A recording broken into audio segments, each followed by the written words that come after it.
gagasan, serta kritik melalui teks anekdot. Dengan mempelajari teks ini, Ananda dapat menyampaikan kritik dengan cerita lucu, tetapi tetap mengena. Dalam kehidupan sehari-hari, kita seringkali mendengar atau membaca cerita lucu. Cerita tersebut tidak hanya merupakan cerita rekaan, tetapi banyak juga yang didasarkan atas kejadian nyata.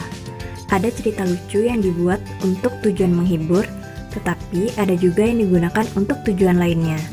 Salah satunya adalah anekdot. Anekdot digunakan untuk menyampaikan kritik, tetapi tidak dengan cara yang kasar dan menyakiti. Cerita singkat yang menarik karena lucu dan mengesankan ini mengangkat cerita tentang orang penting atau tokoh masyarakat berdasarkan kejadian yang sebenarnya. Kejadian ini kemudian dijadikan dasar cerita dengan menambahkan unsur rekaan. Seringkali partisipan atau pelaku cerita tempat kejadian dan waktu peristiwa dalam cerita merupakan hasil rekaan. Untuk dapat mengkritisi teks anekdot dari aspek makna tersirat, Ananda perlu mendata pokok-pokok isi anekdot dengan menjawab pertanyaan-pertanyaan berikut. Pertama, masalah apa yang diceritakan dalam anekdot? Kedua, apa unsur humor dalam anekdot tersebut? Ketiga, apakah kritik yang disampaikan pecerita dalam anekdot tersebut? Setelah membaca teks anekdot yang disajikan, maka kita akan menemukan jawaban atas pertanyaan-pertanyaan yang diberikan. Selanjutnya, kita perlu mengidentifikasi penyebab kelucuan anekdot. Kelucuan anekdot biasanya disampaikan dengan bahasa yang singkat tetapi mengena. Selanjutnya, Ananda dapat membandingkan anekdot dengan humor.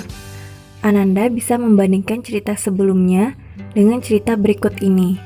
Kemudian, Ananda menjawab pertanyaan berikut ini.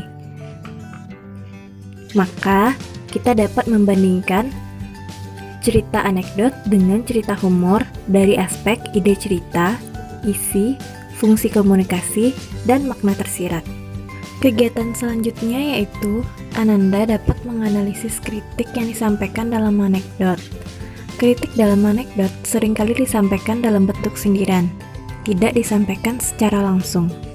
Selanjutnya, Ananda perlu menyimpulkan makna tersirat dalam anekdot.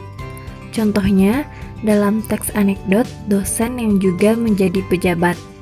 Dalam teks tersebut, kritik yang disampaikan ditujukan kepada para pejabat yang takut dan tidak mau turun dari jabatannya, atau takut kehilangan jabatannya. Nah Ananda, demikianlah video pembelajaran kita kali ini. Teacher harap Ananda dapat memahami apa yang sudah teacher sampaikan. Terima kasih atas segala perhatian. Sampai jumpa pada video pembelajaran selanjutnya.